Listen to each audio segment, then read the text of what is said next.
pleased already because he's the historian. He's one of the historians, man. I tell you, he's about a week or two younger than Black Pepper, man. Yeah, he's been around from. He almost got into reggae during the Spark Gap days. Yeah, when they were using spark plugs for CW. Yeah.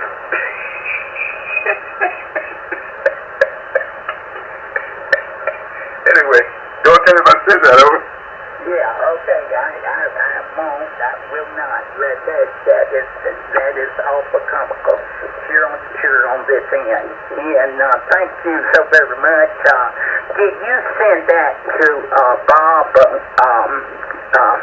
K-A-E-J-M? I think, well, I know I did. I posted it to send to you and to Bob, but I got Bob's call wrong, I believe, over. Okay. Kilowatt 8. Echo Juliet Mike. K-A-E-J-M. Kilowatt 8 Echo Juliet Mike. No, I didn't send it to him because you said you were going to send it to him. I sent it to Frank and Jeff. The president, Mike, president. So I sent it to those two guys. Since you said you were going to send it to Bob, I figured you got that covered. So we did for the other two. Over. Yeah, okay. Well, the problem is I did went through the process of sending it, but I got it all wrong. I gave him, for some reason, I put what? K-E-A-E-J-M, but I can do it, or either you can do it. I don't think that I'm going to be back on the computer again tonight, so if you want to, you can send it to him and just tell him compliments. So WE4HQ Bob and I, we go back quite a long way, and I knew his father when and knew Bob. I met them at I think that convention was in Cincinnati, Ohio. I do not remember exactly where it was, but I had met he and his father, who was a ham radio operator. And one time I thought it was at Memphis, but I think he told me that he was not at that convention. But and then I think the convention was there in Memphis, maybe say a couple of years, and it might have been a couple of years in a row. So it could have been some other convention. I did meet them though. Over. Yeah. Okay. I know him and his father were pretty tight in the ham radio, man. Bob is about 75, 77, somewhere up there. He's in the 70s, I think. And he's been in ham radio about 80 years, man.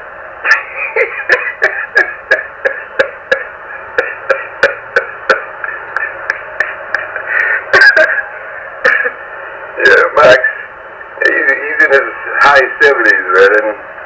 And I think he has more seniority in his world on ham radio than he is on live, huh?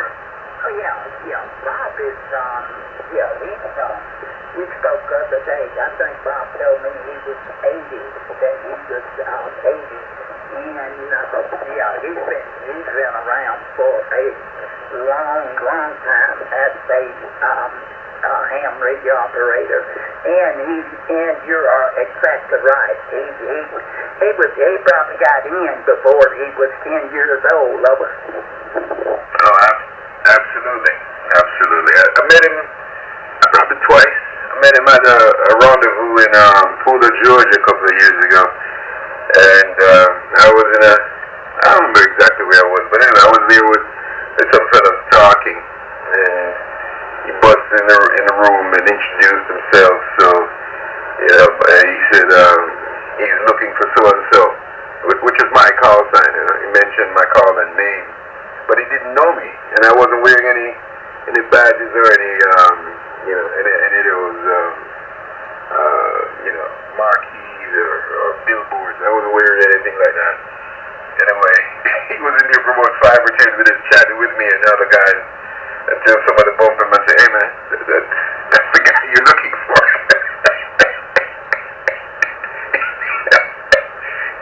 for the old man. Max, he was looking for the old man, over. Yeah, right.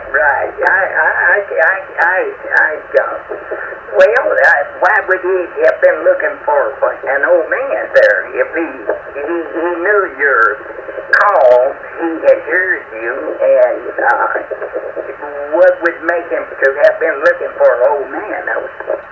Yeah, I behaved like an old man. You didn't think I was that young, over? Yeah, okay. Yeah, I can fully, understand from that standpoint. But anyway, Courtney, thank you so very much, and thanks for the conversation and comments in relationship to the picture. It's just, I'm glad the quality is not the best, in quality. I took, let's see, did I? No, I wouldn't have taken the picture because I don't know. I think I purchased the picture there, but anyway, everything was great. I couldn't have taken the picture and been in the picture. I've done many things in my life, but I don't think I'm guilty of being in two different places at one time. Yeah. I know you're good. I heard you mention that. I said to myself, man, I know he's good, but, 78, I don't know if you had tripods and timer and all that stuff. It's okay, though. It's okay. I understand.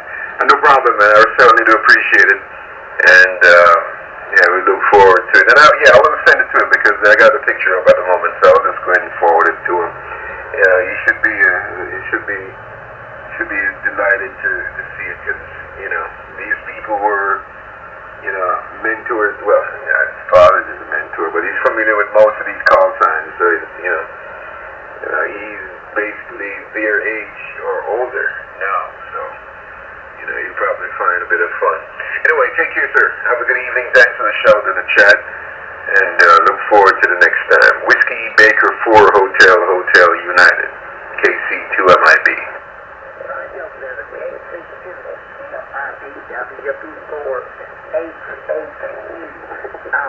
Thank you so very much and enjoyed the chat here on this end. I kind of wish that my old friend had been in it, my old main buddy down there that I communicate with today, pretty constant and active. But at that particular time, he was probably still on baby milk and was probably still wet in the diaper and messing on himself. And we're talking about KM6, CXT. But anyway, you don't have to pass that on to him. I would want him to know that I was talking about him on radio to the audience that may be listening. 7 degrees, catch you later. WB4HA2, I'm gone. Hey, Max, 78, you was in Southern California burning the candle of both ends, huh? Yeah, I know it. I like to ask him from time to time. Yeah, he was out there in the hills of California at that particular time, and but anyway, it is what it is. Take care, and thanks for the Q-Zone. WB4HA2. Good night. Yeah, no worries. And by the way, if he was in the picture, it wouldn't be a negative. That negative would have turned positive, so I don't know how you would have processed it. Anyway, 7-3. Have a good night.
Hey,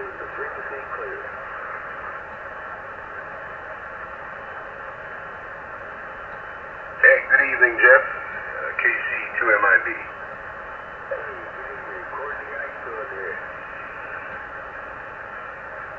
I'm just here forwarding an email to Bob up there in Dayton, but I've finished. Anyway, other than that, I'm just hanging out. Over.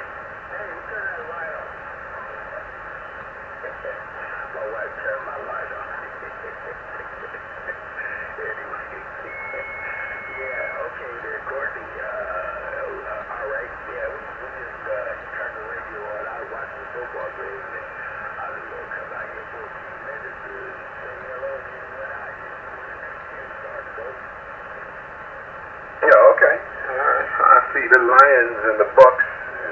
Oh man, it's quite an entertaining game. Great day.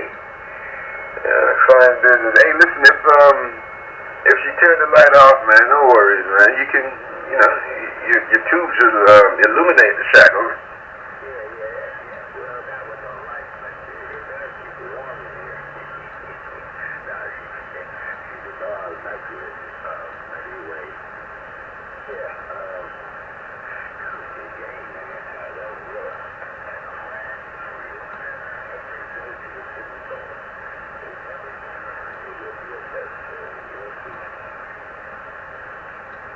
Yeah. Well, I don't know. I got some skeletons in the closet, man. I don't know if they, if karma is gonna allow them to go that far, but we'll see. Over.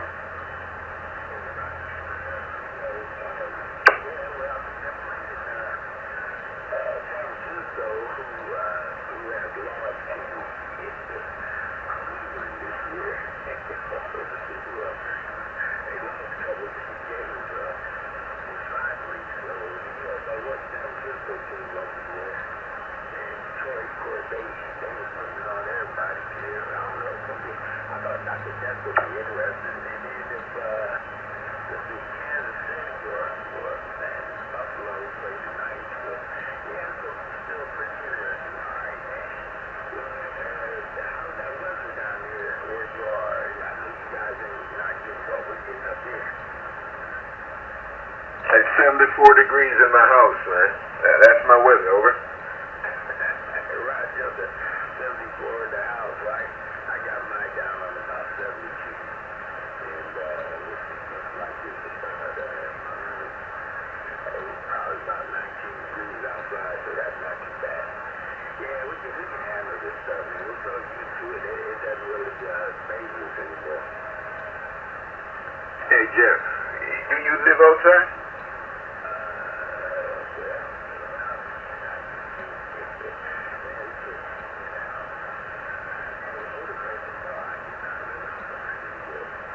Don't worry about it, man.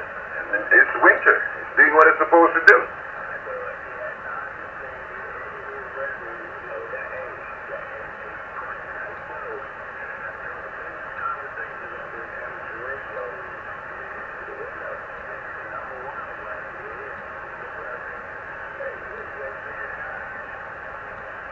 No, here's the thing. Back in the day, people used to travel around, did not have smartphones, didn't have computers, so, information, say for instance, I'll be going on a trip to Georgia or Ohio, I'm raised where I get my weather report. Today is not the same. It's just, conversation filler. Over.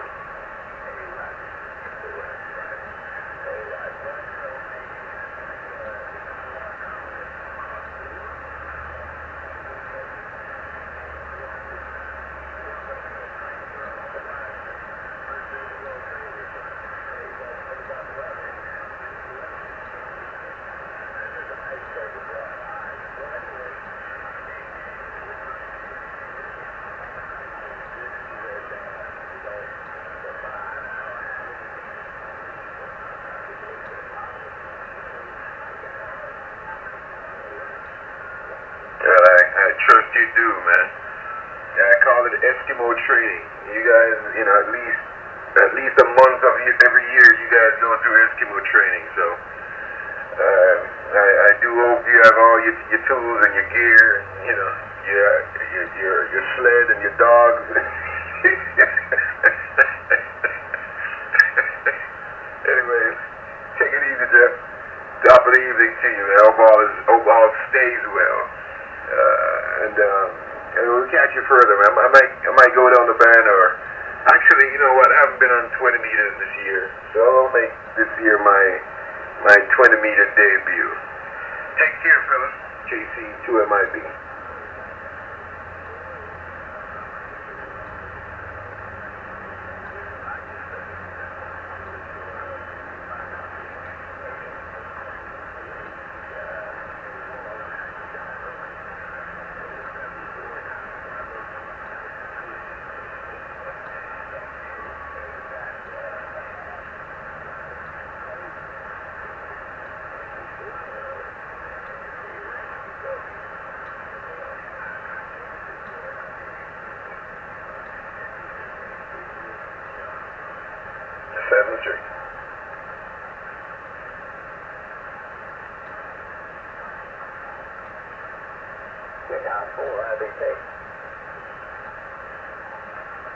Yeah, who's the station? This is Kilo India 4, India Victor Tango. Kilo India 4, India Victor Tango. Good evening from Kilo Charlie to Mike India Baker. Go ahead. Good evening. I tell you what, that thing says you need to cut back down to, maybe cut down to 1 or 2 kilowatts. You're so strong down here. Who am I speaking to? Pardon? What's your name? This is Don, Delta Ontario, November. I'm down here in South Carolina. Okay, Don. I'm your neighbor. I'm in North Carolina. Name here is Tony. Tango Ocean, Nancy Yankee. And let me see, I'm about 60 miles north of South Carolina. Over. Roger. Well, we're right in the center of South Carolina. I believe I spoke to you before a while back. I'm not sure. Your voice sounds familiar, but and I was thinking you were in North Carolina. But man, you are strong down here. You're just, my meter just stops and says continue to the next radio. Okay, that's good that you have such a cool radio, man. That's good. It's bad conditions though, Don. Propagation. Sometimes 40 meters get pretty abrasive for short skips, so you know, no problem. Anyway, good to meet you. What part of South Carolina are you in? I'm in a little area called Red Bank. It's about 15 miles west of Columbia in the city, in the center. It's part of Lexington County over here. Okay, I've driven through there quite a bit. That's how close you are to Highway 20. Right, 20 is only probably a couple miles from here as the crow flies. All right, fine business. Yeah, I go through there quite often, especially early mornings, and going to visit friends over there in Georgia. Anyway, I'm in Cumberland County. If you're familiar with Fort Bragg, I'm just about 15 miles due east of that. I'm on the eastern side of I-95. Over. Roger. I hadn't been up to North Carolina a couple of years, to tell you the truth, and which is kind of bad because I used to go out there and trout fish a lot. But it was usually up around Cherokee and Maggie Valley and all. Yeah, okay. Yeah, that's the good side of the state. Yeah, that's the Garden of Eden side of the state up there in the mountains. Anyway, Don, good to hear you. Top of the evening, and Happy New Year to you and the family. Hopefully we get a chance to shake hands again. KI4IVT, KC2MIB. Roger, it was a 73. Let me get your call letters again one time. Kilo Charlie number 2, Mexico, Indiana, Boston. Yep, I have talked to you. I recognize your name, Courtney. In fact, I think that when I first got my license about, getting close to 20 years ago, you were one of the first people I talked to.